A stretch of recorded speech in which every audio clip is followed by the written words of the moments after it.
سڵاوتان لێ بە بینەرانی خۆشەویستی تەلەڤیزیۆنی کۆمەڵا، هیوادارین لە هەموو بوارەکانی ژیاندا هەر شاد و سەرکەوتوو بن. خۆشحاڵین لەوەی کە جارێکی تر هاتوونەتەوە خزمەتتان بۆ پێشکەشکردنی هەڵقەیەکی تر لە بەرنامەی ئاسۆی بەرابەری. لە بەرنامەی ئەم جارەماندا هەوڵ دەدەین کە تیش بخەینە سەر کەسایەتی گەورە و دڵسۆزی کورد دکتۆر نەمام غەفووری، یار و یاوەری منداڵان و ژنانی لێقۆما و لە ئافریقاوە تاکو و شنگاڵ و ڕۆژاوە. بەداخ و پەژارێکی زۆرەوە ئاگادار بووینەوە کە ڕۆژی پێنجشەممە 12 خاکەلێوەی 1440 هەتاوی پزیشکی خۆبەخش و هاوکاری شنگاڵ و ڕۆژاوە دکتۆر نەمام غەفووری کچی مەحموود ئاغای کاکەزیاد بەهۆی توشبوون بە پەتای کۆرۆنا لە وڵاتی سوێد ماڵاوایی لە ژیان کرد. دکتۆر نەمام غەفووری لە دایکبووی 1968 کەسایەتی پزیشک و مرۆڤ دۆستێکی کوردی عێراقی سوێدی بوو. ماوەی 35 ساڵ نیشتەجێی وڵاتی سوێد بوو و نزیکەی 7 ساڵ پێش ئێستا بە مەبەستی هاوکاری و پێشکەشکردنی خزمەتگوزاری تەندروستی بە کوردانی ئیزەدی، شنگاڵ و ڕۆژاوای کوردستان و ئاوارەکان گەڕابووە کوردستان. دکتۆر نەما لە سەختترین کاتەکاندا ڕووی لە کۆبانی، ئەفرین، شار و ناوچەکانی ڕۆژاوای کوردستان و شنگاڵ کردبوو و خۆبەخشانە و ماندوونە ناسانە خزمەتی گەل و خەڵکی لێ قۆماوی کردو. دکتۆر نەما ژیانی سوێدی بەجێهێشت و هەموو ژیانی لە ماوەی 10 ساڵی ڕابردوودا وەکو دکتۆرێک لە ئەفرین، کۆبانی، شنگاڵ و کەرکووک بۆ خزمەت بە مرۆڤایەتی تەرخان کرد. نەما غەفووری لە 2 ساڵی ڕابردوودا لە شنگاڵ و لە نێو ئیزەدیەکان بوو و بەتایبەت خزمەتی زۆری بە ژنانی کۆیلەی ڕزگاربووی دەستی داعش کرد. نەمام سەرۆکی ڕێکخراوی هاریکاری هاوبەش بۆ کوردستان بوو، لە ڕێی ئەو هاوکاریانە و لە دەرەوە بەدەستی دەهێنا لە هاوکاری ئاوارە ئیزەدیەکان بەکاری دەهێنا وەک لە دابینکردنی دەرمان، پرۆسەی خوێندن و فێربوونی زمانی ئینگلیسی. ئەم دکتۆرە خۆبەخشە و دڵسۆزە لە ڕۆژی 1 ئاڤریلی 2021 بەهۆی توشبوون بە پەتای ڤیرۆسی کۆرۆنا لە تەمەنی 52 ساڵیدا لە ستۆکۆڵم کۆچی دوایی کرد. بە کۆچی دوایی دکتۆر نەما غەفووری کورد و ئازادیخوازان بەگشتی و ڕۆژاوای کوردستان و شنگاڵ بە تایبەتی گەورە مرۆڤێک و پشتیوانێکی مەزنی لەدەستا. ئێمەش بەم بۆنەوە پڕ بەدڵ سەرخۆشی دەکەین لە بنەماڵەی دکتۆر نەمام و هەموو خزم و دۆستان و هاوڕێیانی دکتۆر نەمام و خۆمان بە شەریکی خەمیان دەزانین. یادی دکتۆر نەمام غەفووری بۆ هەمیشە لە ناو دڵی کۆمەڵانی خەڵکدا، ئازادیخوازان، دۆستان، ژنان و لێقۆماوانی شنگاڵ و ڕۆژاوادا دەمێنێتەوە. ئێمەش بە ئەرک و وەزیفەی خۆمان دەزانین کە ڕێز بگرین لە زەحمەتەکانی دکتۆر نەمامی غەفووری، پزیشکی نەشتەرگەر و چالاکی ماندوونەناسی کوردی سوێدی کە لەم چەند ساڵی دواییدا بە شێلگێریەکی کەموێنە هەموو ژیانی لە پێناو لەشساقی و خۆشبژیوی منداڵان، کچان و ژنانی لێقۆما و ئاوارە یەزیدیەکان تەرخان کردووە بۆ ناساندن و زانیاری زۆرتر لەسەر کەسایەتی ئەو پزیشکە مرۆڤ دۆستە و مەزنە و توێژێکمان دەبێت لەگەڵ هاوڕێ ئامینی کاکەباوە ئەندام پارلەمانی سوێد و تێکۆشەری بواری ژنان سەرنجتان بۆ بینینی ڕادەکێشم.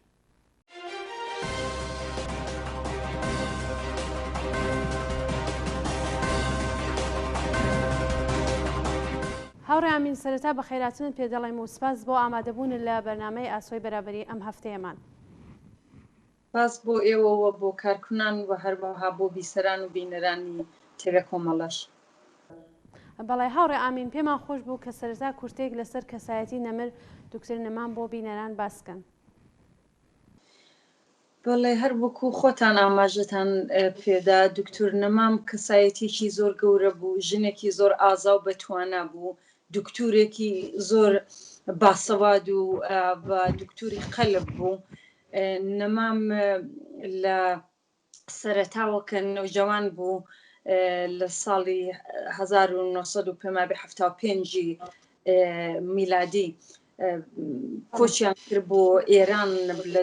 دەست دەوڵەتی بەحس هەڵاتن چونکە بابی سیاسی بوو.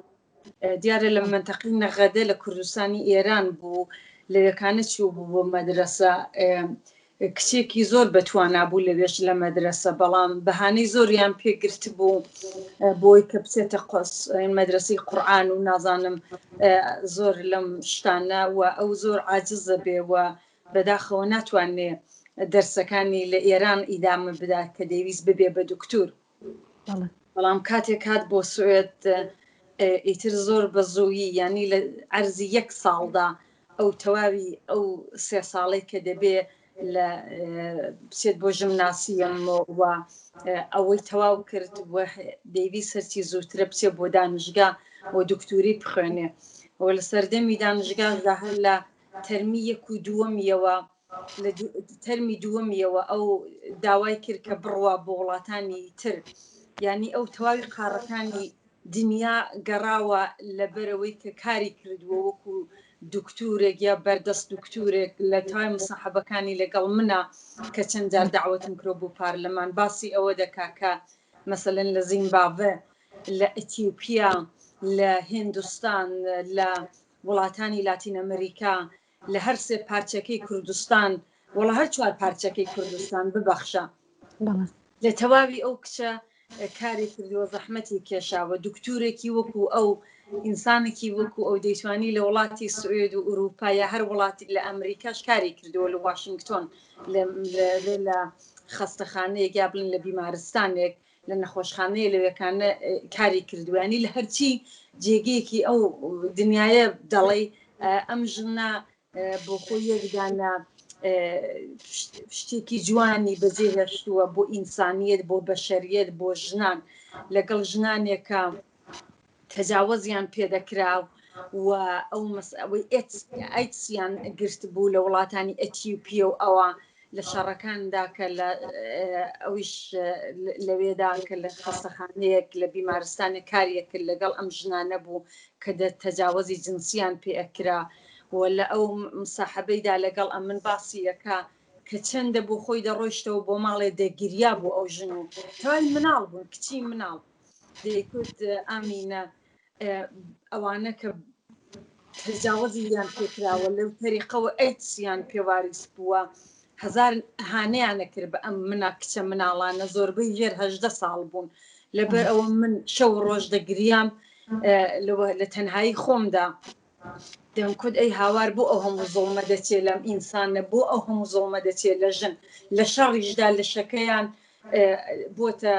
چەک و ئەسلحە و هینی دشمنان جا ئەوەی باسە کرد کە هاتەوە بۆ کوردستان و ئەو مەسەلەی یەزیدیەکان و ئەوەی کە باسە کردی کوت هەر ئەوەیە دەچمە ئەفریقا دەچمە ئەو سەری دنیا دێمەوە ئەم سەری دنیا دەبینم ژنان و کچان هەر ئەوەیان لێ ڕوودا ئەوەندە ڕفێقێک زۆر نزیکی من بوو جاقەی ناکە گریانەکەشم دێت چونکە واقعان جێگەی زۆر زۆر تەئەسف بوو بۆ خانەوادەی بووە هەمووی شۆڕشی ژنان و چونکە ئینسانێکی سیاسی بوو ئەگەر ئینسانێکی سیاسیش نەبووایە حاضر نەبوو خۆی ئاوا خۆ بەخشدا بنێ وەکو ئەوەی عەجێلی هات بێ جا دوایی باسی ئەوەکەم کە هاتی شۆ بۆ کوردستان مانگێک لەوە بەر هەر وەکو ئەوەی عەجێلی هات بێ بەڕاستی هەموو کارێکی کرد کە تەیارەی دواچوو بە زۆری بلیتی تەیارەی گرتەوە تێستی کۆڕۆنایدا قبوڵیان نەکرد 4000 کڕۆنیدا بۆی تێستی هەر ئەو سعاتە لێ بگرن هەر لە فڕۆکەخانە بۆی هەرچی زووتر بێتەوە 24 فێبرواری ینی فێبریە ئەوەندە نییە یە باقعان مانگونی بەر لەوە ئەم ژنە هەمووی ئاوای بەسەر هات لە عەرزی مانگێکدا لەوێ تووشی و کڕۆنا بوو بەرحاڵ نەمام غەفووری ژنێکی دڵسۆز و چالاک و بەتوانە دڵسۆزی گەلی کورد ژنان بەشخوراوان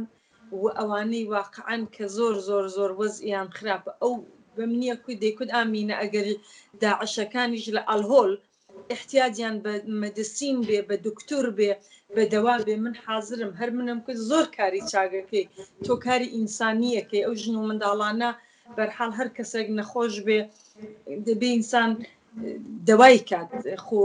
ئەوانەش کە دوشمنی ئێمن کە دوشمنی ژنانن کە دوشمنی ئینسانیەتن ئەگەر نەخۆش بن دەبێت ئەوەیان کێدێ ئەو بۆی مهم نەبوو چێە بۆی مهم بوو کە وەکو دکتورێک کاری پرۆفشنەلی خۆی بکات و هیچ وەختێک تەئسیری هیچ نەوعە ئاین و مەسەبێک و نازانم دین و یا ئەوە قائل نەکات کە بڵێ چونکە ئەوە دوشمنە چونکەوە لەو دینەیە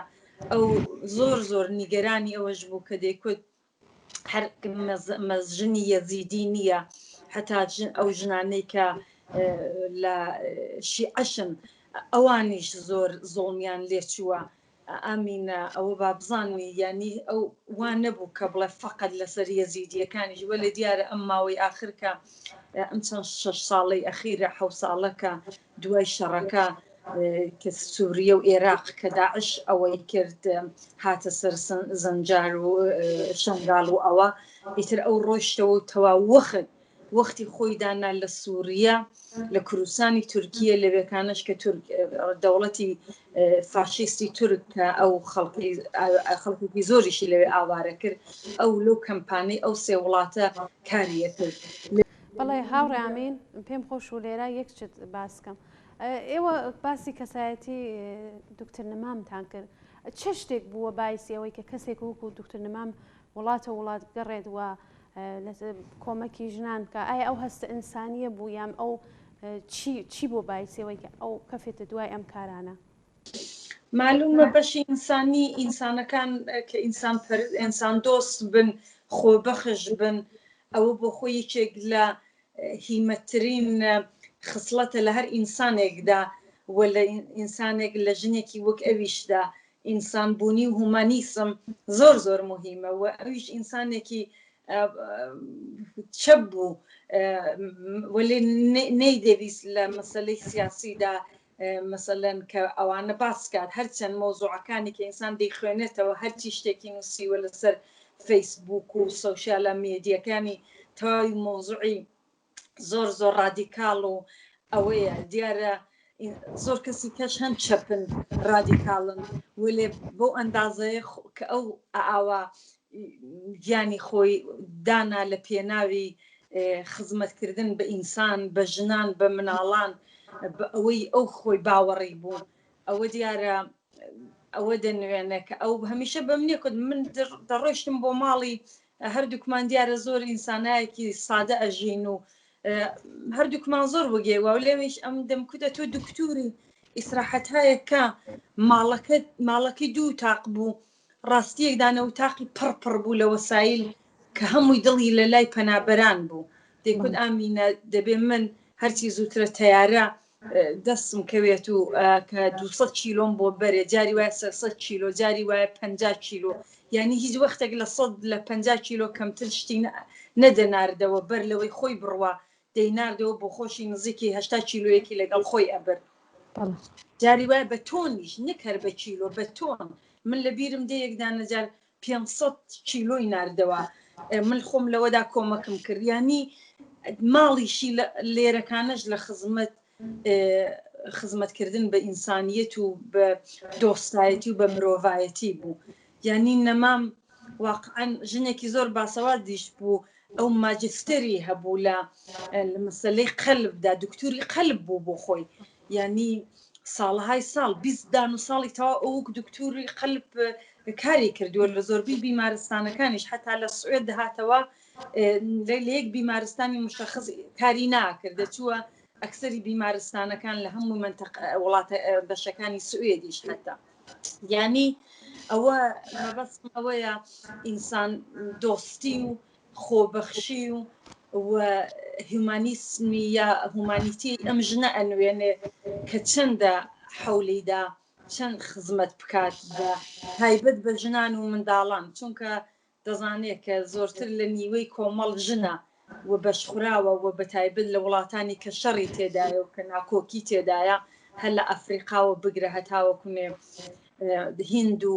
ئەگەر لە هێندی شەڕی تێدانیە بەڵام شەڕ دژی ژنە ئەو هەموو تەجاوز و ئەو هەموو دەست درێژێ کە بە ژن دەکردرا ئەو هەمووشە لەو منتەقانە بوو کە ئەو زەختانە زۆرە. بەڵێ هاوڕێ ئامین وا دیارە کە ئێوە لە نزیکە و دکتۆر نەمام دەناسن زانیاریتان چییە لەسەر ئەو چالاکی و خزمەت گوزاریانەی کە نەمام ئەنجامی داوە؟ دیارە چالاکەکانی نەمام ئەوەیە من بۆ خۆم چەندین جار بکۆ عزوی پارلەمان هەری ئاخرین جاریش 8 مارس بوو لە سمیناریەکدا بۆ پارلەمان ئەو بە سکایپ ببەخشە بە زووم شرکەتی کرد هەر لەوێکانەدا لە بە سوێد و بە شێفی UN Women یعنی سازمانی ژنانی سازمانی ملەلی متحد ڕێکخراوەیەکی ژنانیانەیە بە ناوی UN Women ئەوەم داوت کرد بوو کە ناوی ئۆسارێک نێرە پێشوو وەزیری یەکسانی لێرە بوو کوتی ئۆسا بۆچی کۆنڤانسیۆنی بینەن ملەلی ژنان و منداڵان بۆ مناڵی داعشە بێت بۆ مناڵانی سوێد دێت بۆ مناڵانی هەموو دێ بۆ ئەوە نایە بۆ نابێت بۆ ژنانە یەزیدی ئەو زۆر حەولیدا کە حتا لە ئەو کۆنە پەرستە ئیمام و نازانم بابە شێخی یەزیدیەکان ڕازی بکات کە لە شرایەتی زۆر ناخۆشدا کە ئەو حاضر بوو بڵێ بابە ژیان ئەم کچانە قبوڵەکەنەوە منداڵەکانیان قبولکەن ئەم منداڵانە کە لە وەختێک کە داعش ڕووخا لە سووریا دیارە ئەوانە یا کوژران یا دەستگیر کراندا ئەو ئیسلام فاشیستانە ئەم کچانەش کە ژنی ئەوان وەکو بەردە ئەم کچانە خۆیان گەیاندەوە لای بنەماڵەکانیان زۆر بەیان یا بەنەوعێک کورد ڕزگاری کردن لە ڕۆژاوە بەڵام منداڵەکانیان لەلای ئەم ژنانەی داعش بوو ئەو حاضر بوو لیباسی داعش بپۆشێ دێکودام مینە خۆم بەکرد بە ژنی داعش کە بڕۆم بە ئالهۆل بە چەقۆیان ڕازە کردەوە دەمکن نانا من لە ئێوە منداڵانە بمدەنێ با من ئاگام لێیان بێ من ئەزانم ئاگام لێیان بێ با نەمرن ئەم منداڵانە چونکە نەیان دەهێشت خۆ بیدەنەوە بە دایکەکان ئەویش دەیهێنان دایکەکانیش خۆ نەیان دەوێرە ئەم مناڵانە تەحویل وەرگن لەبەرەوەی نازانم با بە شێخیانە شێخی گەورەی ئەم یەزیدیانە کە کتبووی فتوەیدا بوو ژنەکان و کچەکان دەتوانن بێنەوە بەڵام منداڵەکانیان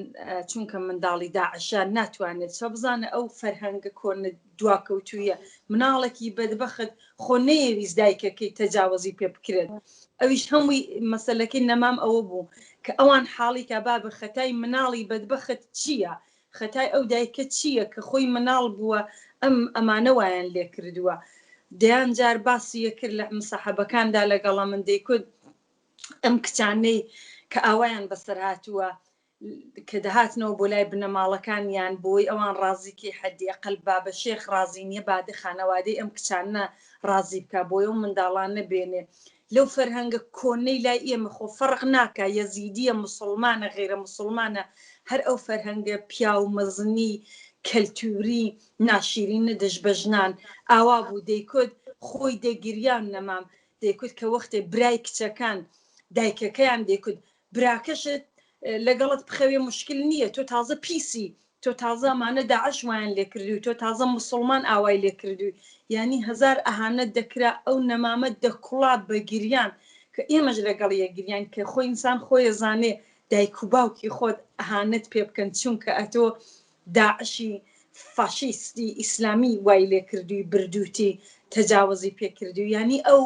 تەواوی بزانە لە چ وەزئێکی ناخۆشدا حاضر بوونیانی هزار دانە پیا و جەم بوون کە ئەم ژنەیان بەردەباران کرد لە ماشێندا بوو خۆشبەختانە ینی پیاوی یەزیدی کۆنە پەرست لەسەر ئەوەی ئەم دیفاعیە کرد لە ئەم ژنانە ئەو دەیکوت ئێوە حەقتان نییەمانە بکوژن حەقتان نییە ئاوایان پێ بڵن ئەو دەیکوت پێیان کوتبوو تۆ دەچی شتی خراپ بڵاو دەکەیەوە تۆ دیفاعەکەی ئالەمانەکە هەمووی ژنە خراپن هاوڕێ ئامین توانی کە منداڵەکان گەێنێ بە دایکەکانیان لە شوێنێکە ئەرێ 15 ئەم مانگی مارسە کە ڕۆیی 2 هەفتە لەوە بەر لە ڕادیۆی سوێد کە ناوی سوارێز ڕادیۆیە سسیلیا ئودێن کە ڕەپۆرتاژێکی گەورەی ڕۆژهەڵاتی ناوینە لەگەڵی بوو تیمێکی ئەمریکا و بریتانیا هاتبووە نەمان بردننی کەلێوەکانە لەگەڵ بەشی کوردستانی ڕۆژاوە وەلەبەر لەگەڵ بەشی کوردستانیش لە عێراق لەگەڵ لەسەر مەرزەکە لەگەڵ هەردوو دەوڵەتەکە بە قەولی معروف هەم دەوڵەتی بەشی کۆیرگێ یا بەشی کوردستانی عێراق و بەشی کوردستانی ڕۆژاوە ئەوە بکاکە ئەم منداڵانە بیێڵن کە بێنەوە بۆ لای دایکەکانیان لە جێگەیەک ڕایان گرن هەتا بە ئەم دایکانە دێ ئەو چەند دایکی بردبوو لەو ڕادیۆی شتاکە جۆمان لێگرد و هەفتەلەوە بەر فرمێسکی ئینسان دێت واقعا هەر گاوریش گریانی هات بۆ ئەمانە ئەم منداڵانە بەزاق و زروق چونکە لە لای ئەو کوردی ڕۆژاوا لە کەمپێکە ناوی ڕۆژ لەوەکانە ئەمانەیە هێناوە بیان هێنێ بۆ لای دایکەکانیان منداڵیش ئەگریا دەیکوت ئەمانە چەند جار ئەمە لە یەک جیابوونەوە ینی جارێک جیابوونەوە لە دایکیان دراون بە ئەم کەمپی ڕۆژ لە کەمپی ڕۆژ جیا ئەبنەوە دیسان ئەدرێنەوە بە دایکیان دایکەکانیان ناناسیەوە لەو پرۆگرامانەی سوێددا ئەو زۆر دەنگی خۆی بە جیهان گەیان کە بۆی لە ڕخنەی خۆی گر لە وڵاتی سوێد لە وڵاتی ئەوروپا لە FM لە سازمانی ملەلی متحد بۆ ئێوە ئەم منداڵانە ناهێنن ئەم هەموو داعشە دێت بۆ وڵاتەکانتان دیان هێنەوە بەڵام ئەم منداڵ و ژنانە هیچ سەرپەنایەکیان نییە ینی ئەو زۆر زۆر زۆر زۆر خۆی خستە خەتەرەوە هەمیشە ژیانی لە مارزی خەتەرا بوو تورکیە هەڕەشەی لێە کرد داعش هەڕەشەی لێە کرد حتا لە کوردستان ئەوە یەزیدیەکان ئەویان لێکرد من ئەکسی ماشێنەکەم هەیە کە لە ناو ماشێنەکەیدا لەگەڵ دوو دکتوری تر تەواوی شیشەکانی ماشێن دەشکێنن هەتاوی هەتاوکنێ ڕانندەیەک دێ خۆی ڕانندە نازانێ تەسیقی نازانم هەبوو یانە بەڵام ماشێنەکەی خۆی نەبوو هەتا کەسێک دێ دەیان فرێنێ خەریب و بە سەنگەساری بیان کوژن دێ کودامینە باوەڕم پێ بکە هەزاران بەردیان بە ئەو ماشێنەی ئێمەدادا هەر ماشێن تاوی قوپا ئێمە لەژێر سەندەڵیەکاندا سەر و خۆمان شار بوو هەمووی گیانمان شین ببووە نەمان وێراوە باسیکەین ئەو وەختێکیش باسی کرد ئێمە بەعزێک لە شتەکانیمان لابرد بۆەوەی کە وانە بێ نهێنی ببێت لەبەر گیانی خۆی بزانە لە تەواوی ئەو دژ بە ئینسانیانێک کە بە ئەویش کراوە هەموو هەڕەشە و نیگەرانیە بۆ منی باسە کرد و بۆ پۆدکاستێکمان هەیە لە ڕێکخراوەکەی من بۆەوەی باس کردێ 45 دقەیە هەروەها بۆ ڕۆژنامەی فۆروش فێمینیستن ئەویش نێت هینێکی ڕۆژنامەیەکی ماگەزینێکی نێتە و لە تاوی ڕۆژنامەکانی سوێد و ڕادیۆ ئەوانشدا زۆر هەمیشە ڕەپۆرتاجی ئەم بووە نەکە لە وڵاتی سوێد بەڵکە لە وڵاتی ئەمریکا و بریتانیا و لە کانەدا و ئەوانە کە دەنگیشی دەڕۆی چونکە هاوڕێی بوو هاوکاری بوو لە هەمووی وڵاتەکان بەڕاستی کەسایەتی و گەورەیەتی نەمام کارەکانی بە سعاتها ناتوانی ئەتۆ لەسەری قسە بکەیت کە چەندە ئەگەر بڕۆیە ناو دەتاڵی و جزئیەوە کە چەندەم ئینسانە خۆی حازر بوو گیانی خۆی لەدەست بدا بوو ئەمە لە خۆی لە خەتەرخە هەمیشەش لە بخەندی سەر لێوەکانی هەمیشە لیباسە سوورەکەی هەمیشە شادیەکەی هەمیشە ئەوەی کە چایەکی بەدەستەوە بوو چای زۆر زۆر حەزە کرد بە تایبەت چایی سەوز هەمیشە دەیکودامینە ئینسان لە ناخۆشترین وەختدا دەبێت تۆ خۆشێک بدۆزیەوە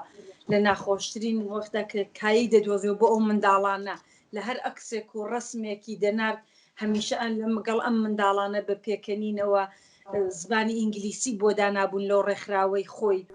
بەڵێ لە شوێنێکی باس لەوەکەن کە نانەوایەکی دروست کردەوە هەم زمانی ئینگلیسی فێری منداڵان کردوە بەڵام بربەستگەلێک بووە بۆ دکترنەما کۆمەکی خەیاتخانەی داناون هەر نانەواخانە نیە خەیاتخانە بۆی ئەو کچانە کارکەن دوایەوە کاردەستی کەشت دروستکردن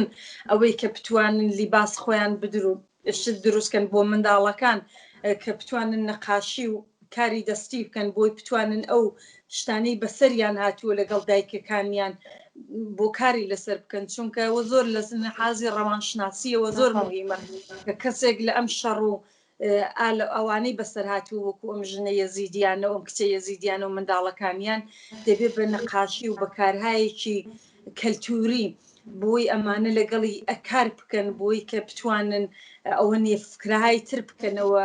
دڵخۆشی هایشیان بێ دڵگەرمی هایەکیان بێ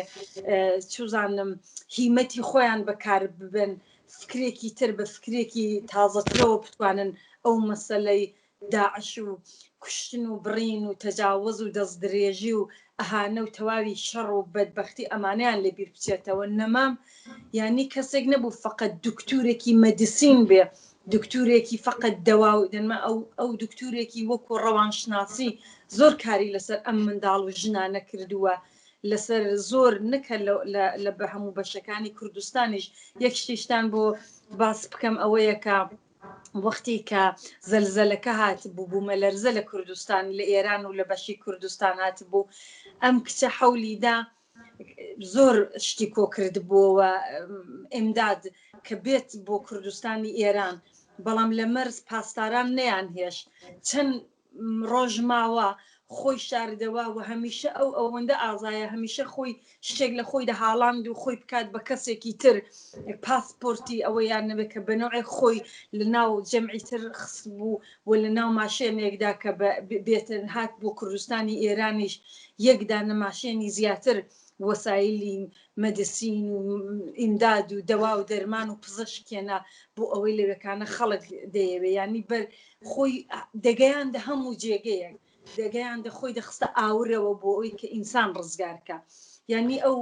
نەکەر ئەو منداڵانە یەزیدیەکان و ژنەکانی بەعزێکی زۆری بەیەکگەیاندەوە هەمووی هەوڵەکەی ئەوە بوو ینی هەوڵەکەی ئەوە بوو ناڵم 24 مانگی فێبریە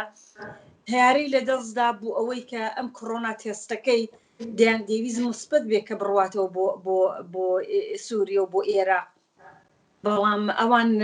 تێستەکەیان باش نەکرد بوو بۆی کوتیان ئەوە قبوڵ نییە هەر لەوەکانە پوڵێ زۆریدا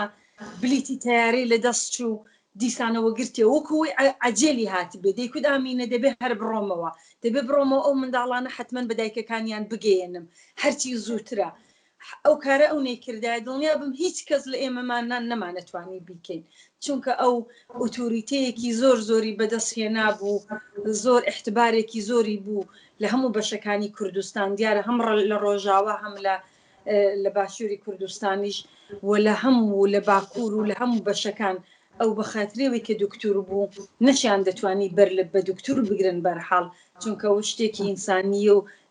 هینەکی جیهانی شەکە ئینسان لە ڕێکخراوەی کەرخۆشی کاریە کرد لەگەڵ ڕێکخراوەهایەکی دکتورای جیهانی کاریە کرد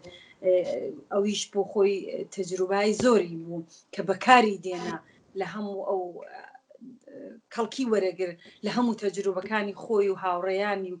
ئیشەکەی کە بۆەوەی خزمەتکە بە ئەم ژنە یەزیدیانەش لە ئەم 6 ساڵەدا بەداخەوە منداڵەکان و ژنەکان نەهاتون بەڵام بۆ ئوروپا چونکە لێوەکانە دایک و باوک و بنەماڵە و ئەو چوزانم سیستم و جامیعەی کۆمەڵگای یەزیدیەکان قبوڵیان ناکە دایکەکان لەگەڵ مناڵەکانیان بن و بۆیە حەولی ئەوەیە کە بێنێەوە من خۆم قەولم داوە هەرچێکم لە دەست بێ بۆیە منداڵانە لەگەڵ دایکەکان سالم بن و بمێنن و نەکوژرێن و تەجاوزی تریان پێ نەکردرێ ئەو هەر ئەوەیە دەیکوت ئامینە چاوکە ئەمانە تەجاوزیان پێکراوە لەلایەن داعشەوە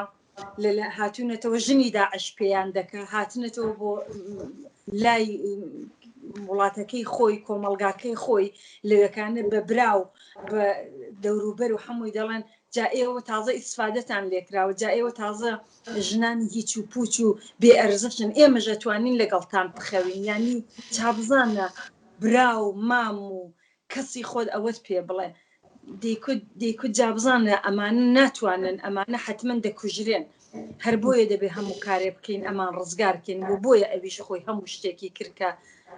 ئەوە بکات ئەوانە بە دایکەکانی خۆیان بگەێنێتەوە بۆ ئەوەی بیان با بۆ وڵاتێکی تر مەسەلەن لە تەریقی لە کوردستانی ئێراقەوە دەکردراوە لە لوبنانیشەوە چونکە لە لوبنانی شەندێکی دەیویست لە هەموو ئەو وڵاتانە ئەم ژنە کۆنتاکتی بوو و دەیویست ئەم منداڵانە بەدایکیان بگەێنێت دکتر نەما زۆر کاری کردووە بەڵام گلەیی و تێبینی زۆری بووە لەسەر کاری ڕێکخراوە مرۆییەکان بە خودی ڕێکخراوەکانی سەر بە نەتەوە یەکگرتوەکانیشەوە بەتای بە ڕێکخراوی وەکو تەندروستی جیهانی و یونیسف کە حازر نەبوون یارمەتیان بدەن ئێوە هیچ شتێک لەو بارەوە دەزانن کە بۆ بیونەرانمان باسکەن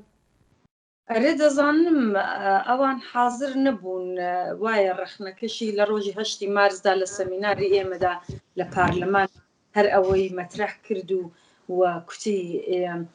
هیچ کەس حازر نەبوو ینی یەکشت بژێرمەوە ئەوەی کە ئەو ڕەخنەکەی بە دژی سازمانی بەهداشتی جیهانی ئەوە بوو کوتی ئامینە لە نزیکی 20 ساڵی پێشودا کە کوردستان ڕزگار بوو دەیانویست بێن ئەم سازمانی بەهداشتی جیهانی لە کوردستان و لە عێراقی هینێک بکەن لێکۆڵینەوەیەک بکەن بزانن وەزعی ڕۆحی و ڕەوانی و ئەوە ئەم شەڕ و ئەوانە تەئسیرێکی بووە کوتی 3-4 ساڵ ئەو هەموو پارەیان بوو ئەو هەموو ئیمکانەیان بوو سازمانی ڕێکخراوەی جیهان بوون بەڵام ئەو کارەیان نەکرد کە من وەکو ژنێک وەکو دکتورێک کردم کوتی من بۆ 1000 دانە ماڵ لە سلێمانی نزیکی 1000 دانە ماڵ لە کەرکووک 500 ماڵێک لە هەولێر و لە دهۆک و ئەوە کوتی خۆم دەچووم بە نزیکی 2 دانە مانگس هەر ڕۆژێ حەدی ئەقل 100 ماڵ هەتا 200 ماڵ دەگەڕام ئەو ئینانم پەخشە کردەوە کە لەسەر ئەو مەسەلە بنووسن ئەو ئەوەندەی بۆ مهم بوو کە دەیکوت ئەمانە کوڕپتن ینی ئەمانە هەموو ئەم سازمانانە هەمووی کوڕپشون و هەمووی شتایەکی پوڵ لە جیهان و لە وڵاتان وەرەگرن بۆ کارهایە گەیکەن واقعاً خزمەت ناکا بە ئینسان ئەوەی ئەو دەیکرد خۆی زۆر گەورەتر بوو بە نەزەرم نەمام شخصیت و کارەکانی ئەو لە زۆربەی جێگەکان زۆر گەورەتر بوو لە سازمانی ئەو سازمانە جیهانیانەی ناونەتەوەیانە کە ئەو خۆی ڕەخنەی بەرابەریان بوو بۆ ئەم ژنە یەزیدیانەش هیچێکی نەکرد کوتی وەختێک من ئەو کارم کرد لە کوردستانە نزیکی 2-3 نەفەرم مقابلە کرد و مساحبە کرد و فۆرمیان پڕ کردەوە لەسەر وەزعی ڕۆحی و ڕەوانی و جەستەیی جا ئەو یەکدانە مەسەلەی زۆر گرنگی ئیشارە پێکرد کوتی ئەو وەختە تازە کوردستان ڕزگار ببووە ئەوەی پیاوی پێشمەرگە بوو لە شاخ بوو ئەوەندەیان نەدەزانی لە جامعە و ژنەکان کە لە ماڵێ بوون هەم ناناوەری ماڵ بوون لە سلێمانی و لە هەمووی بەشەکانی شارەکانی کوردستان پیاوەکانیان هاتبوو دێکودام نینە ژنەکان زۆریان دەزانی لەسەر کۆمەڵ لەسەر تەندروستی لەسەر ڕەوانی لەسەر جسمی لەسەر اقتصادی دەیکوت ئەوان زۆر لە پیاوەکان جەسارەت و تواناییان نیشانەدا دەیکوت و پیاوانەی کە زووتر پێشمەرگە بوون لە شاخ کە دەیانزانی ژنەکانیان و کچەکانیان و مناڵەکانیان زۆر لە ئەوان پێشکەوتوترن ئەزانن دەیکوت پیاوەکان تووڕا بوون دەیانکوت نانا من ننووسن ئەمانە مووی جاسووسی ئەمریکا و ئەوەن هیچ نەنووسن دەیکوت ئەوەندە چونکە ژنەکان لە کوردستانە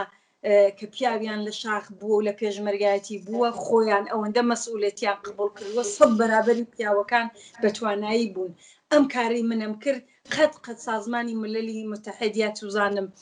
ئەو ڕێکخراوەکانی ئەوان وەکو وێهوو ئەو کاریان نەدەتوانی بکەن ئەوەی ژنەکان و من دەم کرد زۆر سەرنجی جالبی ڕائکێشا کە ئینسان فێرە بوو واقعیەتیش ئەوەیە کە دەژبینی کە واقعاً ژنان زۆر مەسئولیت قبوڵەکەن و زۆر مەسئولیتیشیان هەبووە کە وەختێک پیاوان لە پێشمەرگایەتی بوون خۆیان ناناوەری بنەماڵە بوون جاڕخنەی ئەوە بوو دەیکۆت ئەوانە یارمەتی ژنانیشیان نەداوە ئەو هەمووە تینە بوو فقط ئۆیل فۆر فود ئەو وەختەیە منیش پێشمەرگە بووم ئێمە لە دەمانزانی کە تەنها شتێکەیە نەوتەکەیان دەبرد و غەزایان ئەدا بە کوردستان هەر ئەوەشی بوو بەوەی کە تەواوی سیستمی چۆزانم کەشاوەرزی و ئەوە لەبین چوو نەک هەر سەدام لەبینی بر هەر ئەم ئۆیل فۆر فود ئەوەشی لەبین بر هەر بۆ ئەوەیە کە کوردستان تەواو ڕووخا یعنی ئەم ڕەخنەکەی لەوە بوو دەیکرد لە بری ئەوەی ئاوەدانی کەنەوە بە ئەم مەسەلەیان کە هێناوە ئەمە ئۆیل فۆر فود ینی نەوت دەدەن بە غەزا بدەن بە خەڵک ئەوە هیچ خزمەتێکی نەکرد زۆر بۆ مەسەلەی چوزانم کەشاوەرزی و بۆی کە وڵاتێک کە بتوانێ خۆی میوەی و غەزا و نازانم خواردن و شتی ئێکۆلۆژی خۆی دروستکە ئەمەیان لەبین بر یعنی ئەو ڕەخنەکانی زۆر لەوە گەورەتر بوو کە زۆر کەسی ترەیزانێ لەم سازمانم لە متحد هەتا لە دەوڵەتی کوردستانیش کە خۆیان مەسەلەن نیان نەتوانی ئەو کارانەکەن کە کەسێکی وەک ئەو دەیکرد وەک دکتورێ یعنی ئەو هەموو پوڵ و نەوتوینەیە لە کوردستانیش ئەو خزمەتانە نەکردراوە کە ئەوەی کا وەکو یەکدانە ئینسان لە تەریقی ڕێکخراوەکی و لە تەریقی ئەو دڵە گەورەی و ئەو کۆنتاکت و نێتی کە هەیەی لەگەڵ لە هەموو وڵاتەکان بەڵێ هاوڕێ ئامین وا دیارە نەمام لە کاتی یارمەتیدان بە ئاوارەکان تووشی کەند و کۆسپی زۆر وەکو ئابووری دەرمان و حتا ئەمنیەتی بۆتەوە هەروەک کە خۆشتان باستان کە ماشینەکەی بەردباران کراوە. ئێوە لێکدانەوەتان چییە؟ لێدانەوە هەرەوەی باسم کرد کە ئینسانێک بە تایبەت ژنێک لە وڵاتانی ئێمەوە زۆر لە وڵاتانی تریش کە ژنێک ئەوەندە احتماد بەخۆیە، ئەوەندە باسەوادە، ئەوەندە ئەتوانێت توانایی هەیە، ئەوە ئینسان وەکو ژنێک خۆم ئەبینمەوە لە زۆرەوەدا لەجێ ئەوە یارمەتیت بکەن زیاتر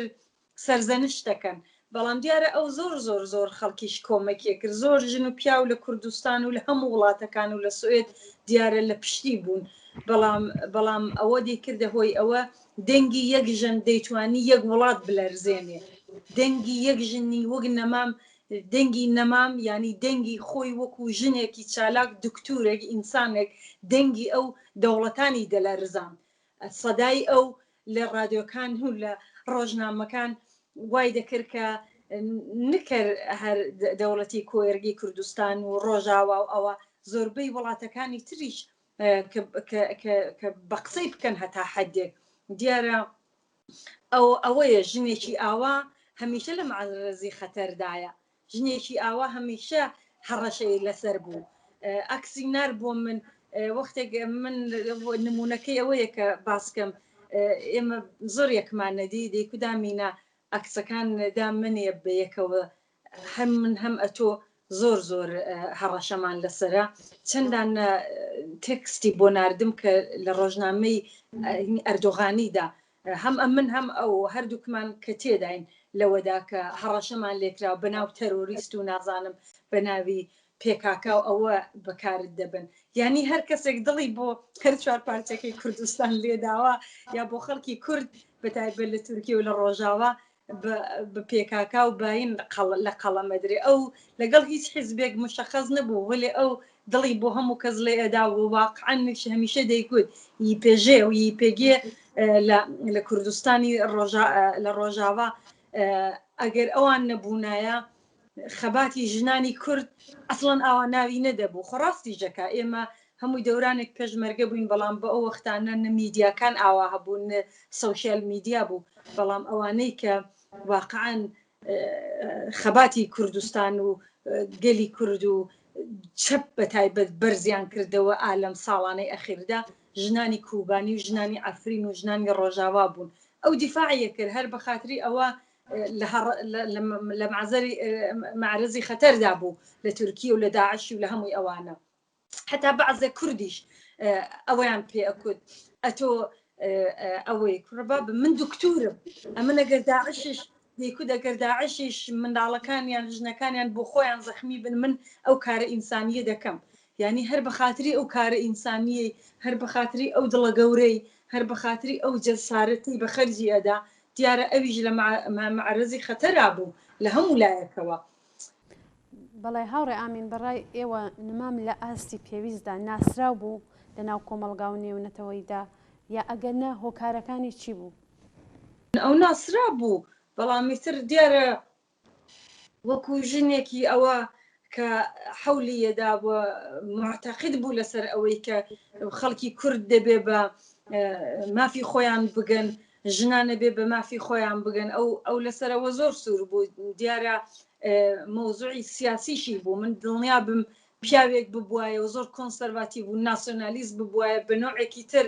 حسابیان لەسەر دێنا لە سازمانی ملەلی متحید و ئەوە من بۆ ئەمن و بۆ هەزاران و ملیۆنها کەسی بەشخوراو ئەوە مۆدەر تەرێسای کورد و سوێد بوو. یعنی واقعاً مۆدەر تەرێسا ئەویش هەر ژنێکی ئاوا بوو خۆ بەخش، بەڵام هیچ وەخت ئاوا لە معرەزی خەتەردا نەبوو وەکو نەمام لە تەواوی لە جەنگەی شەڕی داعشی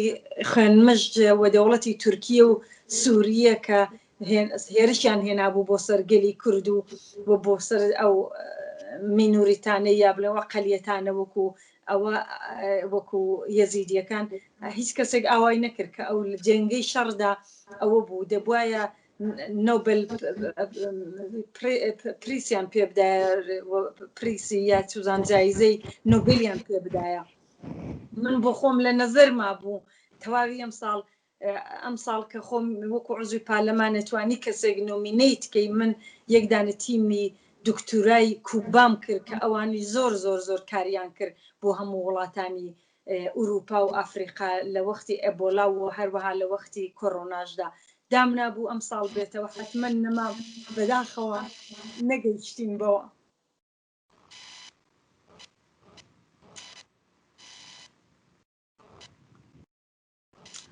ینی نەگەیشتم بەوە کە ئەوەی ئەو ساڵی مامە لە پارلەمان کە ئەو